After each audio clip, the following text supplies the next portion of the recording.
Hey folks, I'm your host BKP. Good morning from the office. We are North Georgia's only live online morning show, and I just want to break in. We'll talk a little bit about it later in the show. We have a lot of local elections, and what we're having a meeting this morning, and what we plan to do this week. Right now you're hearing of people running. You're hearing of people saying they're going to run for office, whether it's in your local, and we're in Georgia here, so give me just a minute. Whether you hear your local,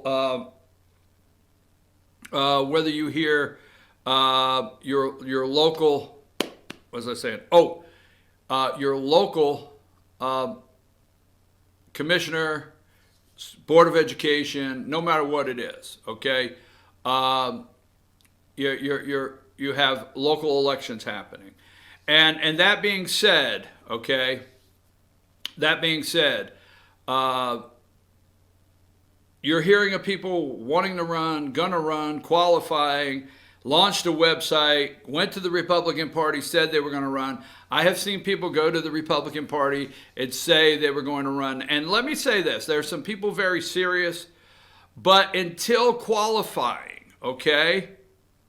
Until qualifying, you don't know 100% if somebody's going to run. Now, Fannin County, I know Bill Simons is going to run for chair commissioner, okay? I've been told pretty positive Jamie Hensley's going to run for chair commissioner. Pretty positive that Stan Helton will run for re-election in chair commissioners, okay? There's another fellow that announced he would be running for chair commissioner. And I forgot who it was. No disrespect for him at a Republican Party.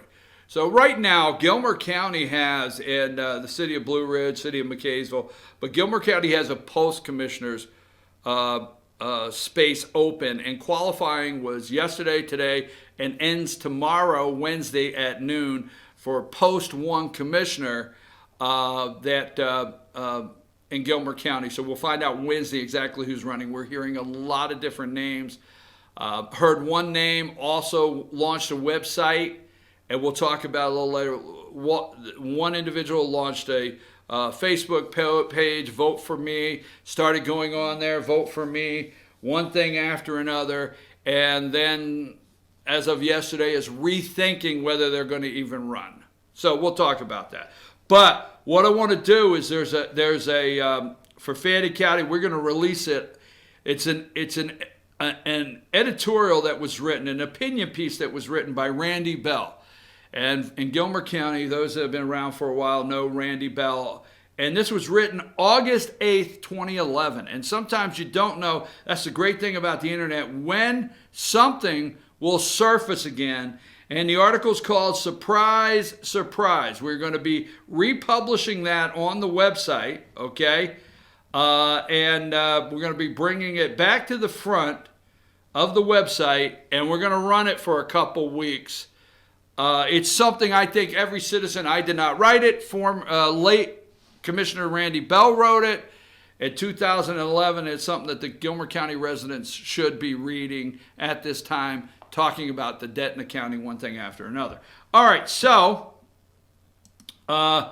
we know at 4 o'clock today, all right, some Dems are warming to impeachment, all right? So we know at 4 o'clock today, all of these Democrats are going to caucus, and they're going to get together with Nancy Pelosi.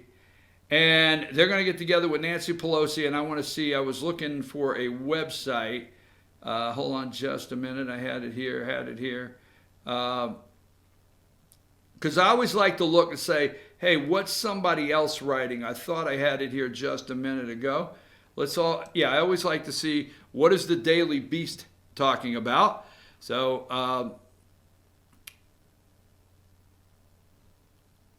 by the way, Boris Johnson, right? Over in the UK Supreme Court says he broke the law when he suspended Parliament over Brexit. So I like to bring that up. I mean, I don't think I'm well versed, as they say, on anything myself, but I don't go too deep into that because I don't understand exactly what's going on with Brexit 100%. All I know is the people in the UK, the citizens there in the UK voted and said they want out of the EU. You can do your own research. The EU, as you will notice, the globalists in this country, they will talk all the way around the EU, but never about the EU. Okay, and the billions of dollars it takes in as it controls one of the highest percentages of trading in the world. All right, we talk about tariffs and trade with China. We talk about tariffs and trade with other countries. Mexico. You never hear about the EU. All right. So that being said, the Brits over there just really quickly voted to say we don't want in the EU. We would like to leave. So you just stop and think about it. Every once in a while, I like to apply common sense. Okay. So the referendum said, I guess, that we're going to leave the EU.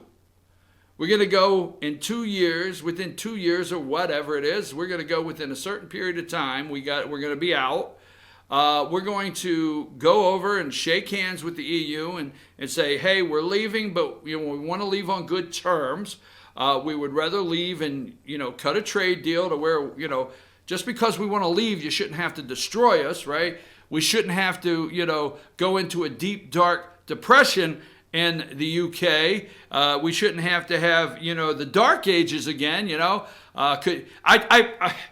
Seriously, I know sometimes you guys don't take me serious, but it's almost like the EU would love for the UK to have their little gas lanterns outside and that be their street lamps, and back in the dark ages. Because this would, a no deal, I think, would launch UK into a very tough economic time, which President Trump has made a deal with or has discussed with on the phone. Maybe we need the transcript with Boris Johnson to say, look, you get out of the EU and I'm here for you. So we're always talking about our greatest allies. We're always talking about our biggest allies. Okay? So supposedly UK is supposed to be our biggest ally, all right? So they say, hey, I want out of the EU. EU says, no. It's not that simple.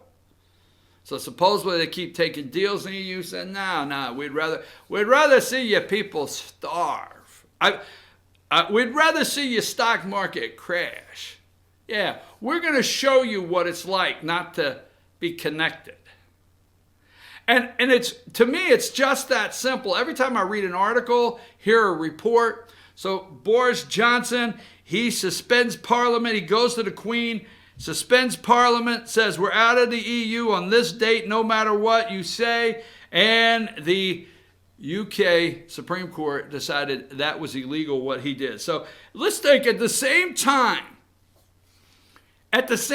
we could be working on booting Boris Johnson and Trump out of office at the same exact time. Oh my God. So anyhow, GOP senators can't hear you talking about Trump and Ukraine. That's on a daily basis. House Dems discussing a select panel for Trump impeachment. Okay. All right. Clinton vets to Biden. SH*T, you're just going to get worse. These are on the Daily Beast. Boris unlawfully halted Brexit. So, Ukraine,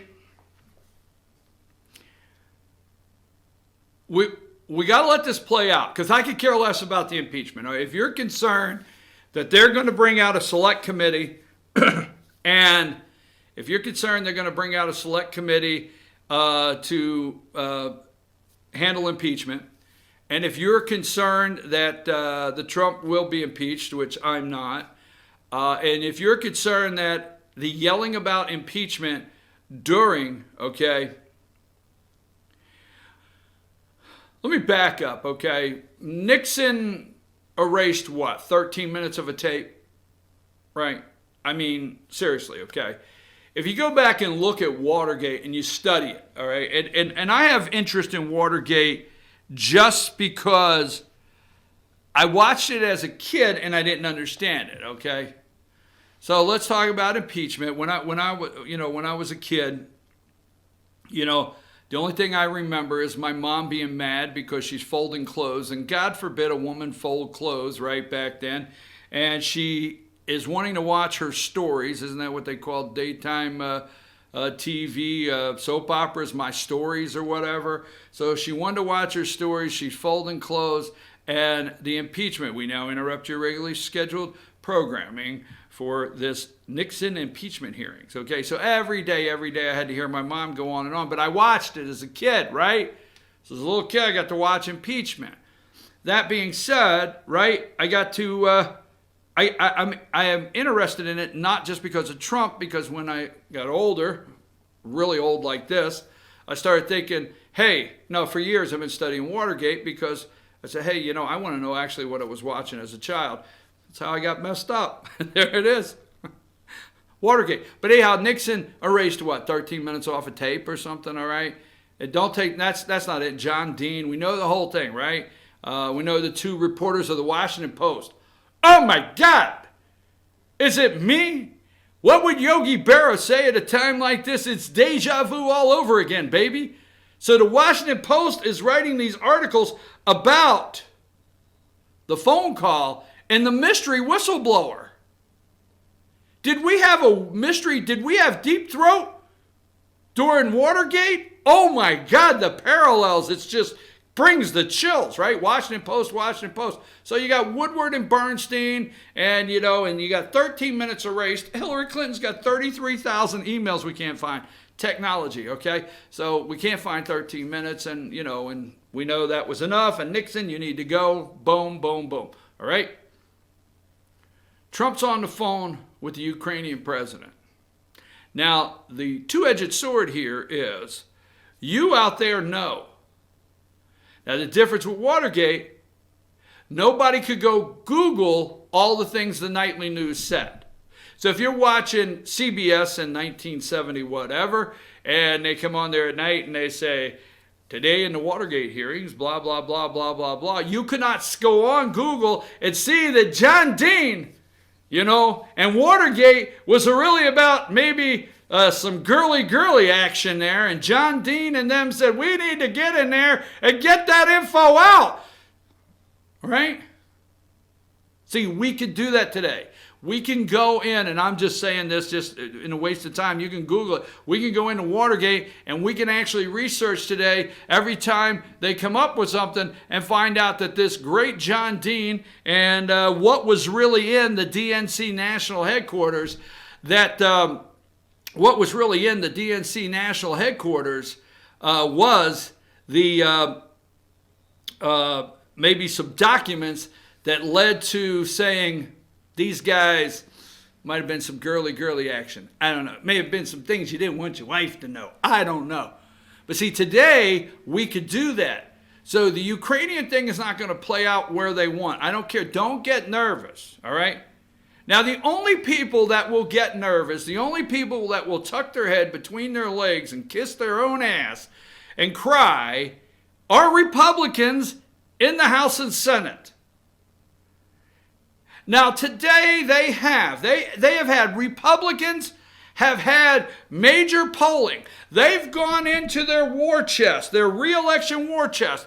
Hey, get so-and-so on the phone. I need some polling in my district. What will this do to me if they find out that Trump said, I'll send the $400 million when you tell me you're going to look into the Bidens, the Clintons, the friggin' Obamas, the Kerrys? Will you tell me you're going to look into the corruption in this country, the swamp? You see, Mr. President Zelensky of Ukraine, I promised the American people that I was going to drain this swamp.